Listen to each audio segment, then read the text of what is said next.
الحمدللہ رب العالمین والصلاۃ والسلام علی سید الانبیاء والمرسلین وعلی آلہ وصحابہ اجمعین اما بعد فاعوذ باللہ من الشیطان الرجیم بسم اللہ الرحمن الرحیم۔ 12 چشمے کے ناظرین و سامعین کو اختر عباس کی طرف سے السلام علیکم۔ اللہ تعالیٰ نے تمام لوگوں کو بالعموم اور ہر قوم کو بالخصوص اپنی عبادت کا حکم دیا ہے۔ سورہ بقرہ آیت نمبر 21، یا ایھا الناس اعبدوا ربکم الذی خلقکم والذین من قبلکم لعلکم تتقون۔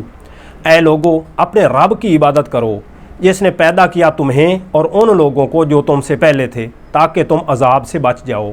ہر رسول نے اپنی قوم کو اسی بات کا حکم دیا ہے کہ اے میری قوم، اللہ کی عبادت کرو، اس کے سوا کوئی الہ نہیں ہے۔ سورہ یاسین میں ہے کہ جب مجرموں کو علیحدہ کیا جائے گا تو اللہ تعالیٰ فرمائے گا، اے بنی آدم، کیا میں نے تم سے کہہ نہیں دیا تھا کہ شیطان کی عبادت مت کرنا، وہ تمہارا کھلا دشمن ہے۔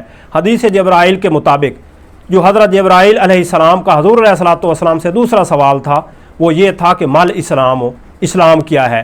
آپ صلی اللہ علیہ وآلہ وسلم نے فرمایا، اسلام یہ ہے کہ تم صرف اللہ کی عبادت کرو اور اس کے ساتھ کسی کو شریک نہ ٹھہراؤ، اور نماز قائم کرو اور زکوٰۃ ادا کرو اور رمضان کے روزے رکھو اور بیت اللہ کا حج ادا کرو۔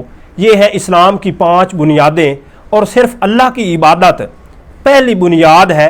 یاد رکھیں، اللہ کی عبادت میں حکم اللہ تعالیٰ کے ہیں اور اللہ کے حکموں پر عمل کا طریقہ رسول اللہ صلی اللہ علیہ وآلہ وسلم کا ہے۔ دوستو، غور سے دیکھیں، اللہ کے حکم توحید ہے اور رسول اللہ صلی اللہ علیہ وآلہ وسلم کے عمل کا طریقہ سنت، اور اسلام کے یہی 2 روشن مینار ہیں۔ ان کو چھوڑنے کی صورت میں جہنم کی آگ ہے۔ ان کو کسی بھی صورت میں نہ چھوڑا جائے اور نہ ہی ضائع کیا جائے۔ یہ سیکھنے سے آتے ہیں تاکہ معلوم تو ہو فرائض کیا ہیں، حدود کیا ہیں، حلال کیا ہے، حرام کیا ہے، اوامر کیا ہیں، نواہی کیا ہیں۔ توحید کا منبع قرآن مجید ہے۔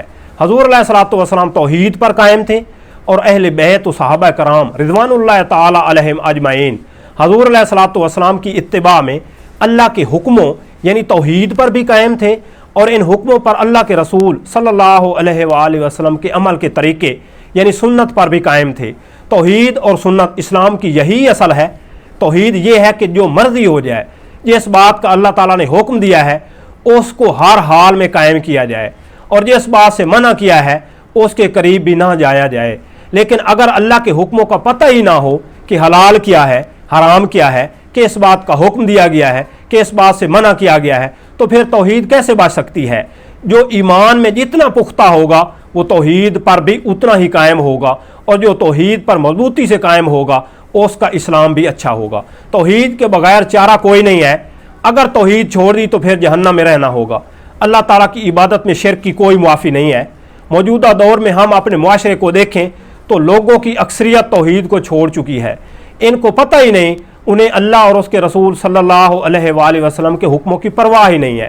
ایسے حال میں لوگ کیسے توحید پر قائم رہ سکتے ہیں؟ ہر کوئی اپنے نفس کی پیروی میں لگا ہوا ہے۔ توحید پر قائم ہونے اور سنت کی پیروی کیے بغیر اپنے ظن، خیال اور رائے میں ہی پختہ ہیں۔ نہ توحید کا خیال ہے اور نہ ہی سنت کا پاس ہے۔ اسلام کے یہ دونوں ستون متزلزل ہو چکے ہیں، شکستہ ہو چکے ہیں، اور لوگ گمراہ ہو چکے ہیں۔ حالت بڑی تشویشناک ہے۔ مذہبی جماعتیں دھڑے اس بارے میں غفلت کا شکار ہیں۔ وہ اپنے شرعی فقہی مسائل، فرق، اختلافات، عداوت اور ضد کی وجہ سے اپنا سارا زور مسلک پرستی پر لگا رہے ہیں۔ توحید قرآن سے سیکھتے ہیں یا اہل اللہ سے، جو اہل قرآن ہیں ان سے سیکھتے ہیں۔